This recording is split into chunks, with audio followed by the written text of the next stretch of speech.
इनमें स्वसम्मान वो पहुँचे ही और मैं उनसे आमंत्रित करना चाहूँगा। श्रीमान, आज के इस परिवेश में दो शब्द कहकर हम समस्त जनता को आह्लादित करने की महती कृपा करेंगे। पूज्य श्री को माल्यार्पण करते ही आदरणीय नरेंद्र नारायण बाबू और अंग वस्त्र भी समर्पित कर रहे हैं। आइए हम लोग आदरणीय श्री नरेंद्र नारायण बाबू को सुनते ही आज के इस परिवेश में उनके विचार। श्री नरेंद्र नारायण बाबू और यहाँ के कार्यकर्ता के द्वारा श्रीमान को माल्यार्पण कर सम्मानित किया जा रहा है। जो हमारी अतिथि संस्कार की परंपरा रही है, अतिथि देवो भव इनका निर्वहन।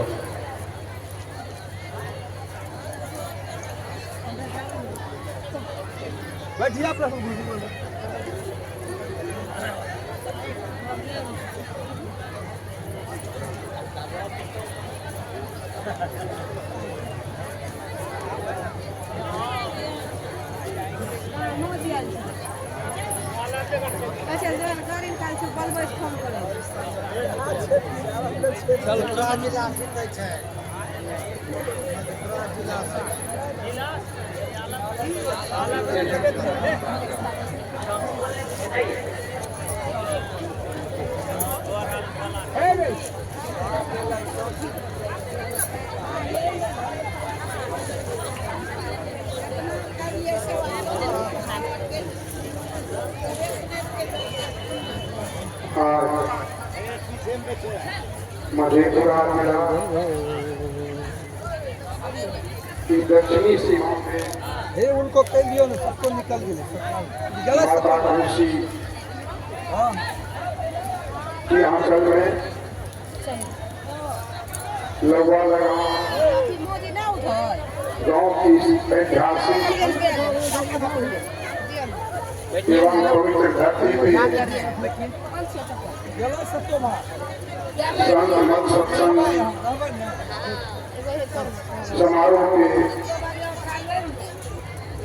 प्रथम दिन की दूसरी पाली में इस आध्यात्मिक मंच पे विराजमान निर्मल संत और अपनी वाणी से अच्छे विचारों से लाखों लोगों को अपना आशीर्वाद देने वाले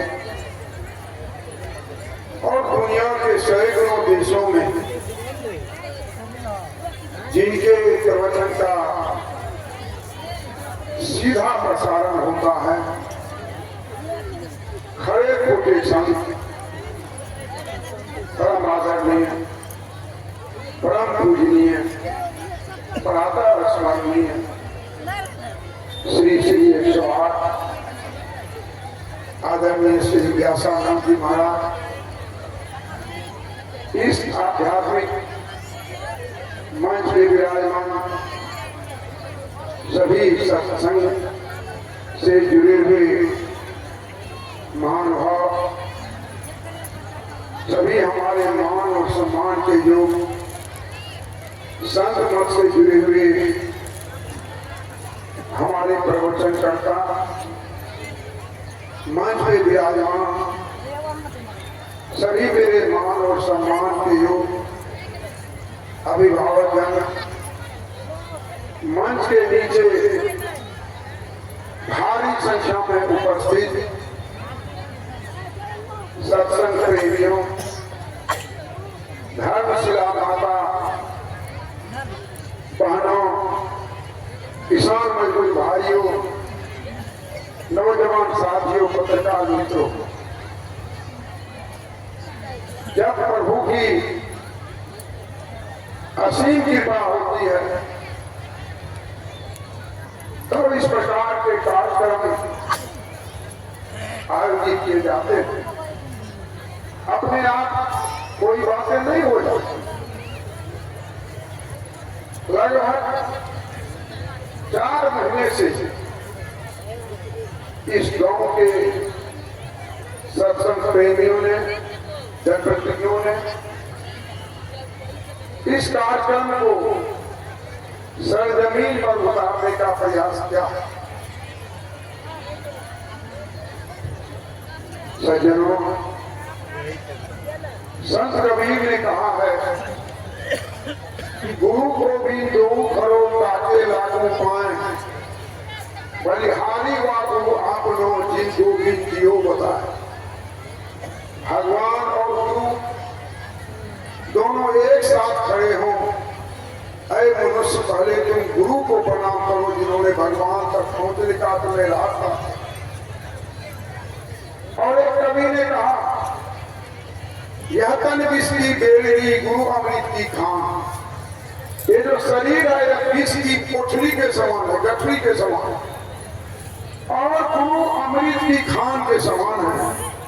शीश दिए जो गुरु मिले, अगर गर्दन दे देने के बाद भी तुमको गुरु मिल जाए तो भी सस्ता दाम सस्ता ही मांगा।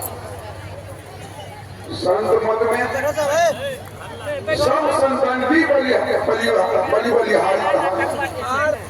जितने भी संत हुए हैं इस धरती पे दुनिया में, उनकी बातों को, उनकी वाणियों को एकत्रित करने का काम किया है।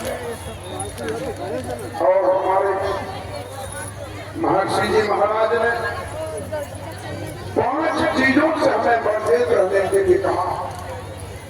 झूठ, चोरी, हिंसा, नशा और बेविचार, इनसे अगर हम बचे रहेंगे तो हमारा जीवन धन्य धन्य हो जाएगा। आज समाज, राज, देश, दुनिया बहुत ही विचित्र स्थिति से गुजर रही है। हर लोग परेशान, किस और कुछ लोग जा रहे हैं। और महाराज श्री ने भाई साहब लवा लगा घुसा तो मैं प्रवचन को गाड़ी पर से सुनते आए। जिनको मेला देखना हो मेले में चले जाओ, जिनको सुनना हो यहाँ तुमको सुनना। और यहाँ भी मैं बैठ के सुन रहा था। कितनी अच्छी अच्छी बातें इन्होंने कही आपके सामने। उन सब चीजों को अपने जीवन में उतारना, क्योंकि जो संत होते हैं तो हम लोग के उदाहरण आप जानते हैं। वाल्मीकि का नाम रत्नाकर डाकू था, चोरी करता था, राजनी करता था। जब देव ऋषि नारद से उनकी मुलाकात हुई तो रत्नाकर डाकू से वाल्मीकि बन गया, रामायण की रचना करता। भगवान बुद्ध की जब मुलाकात अम्बली माल से हुई थी, उन्होंने 999 लोगों की हत्या की थी और 999 अंगुलियों की माला को अपने गले में रखा था। भगवान बुद्ध को कहा गया वहां पे वो जंगल में अपनी माल मत जाइए। प्रभु ने कहा परमारथ के कारण साधु धरा शरीर। भगवान बुद्ध बढ़ते थे, अपनी माल कटका लेके कूद पड़ा और भगवान के चरण में उन्होंने अपना सर झुकाया। प्रभु आप मुझे माफ कर दीजिए, मुझसे गलती अपनी माल इंसान बने। संत कबीर ने कहा है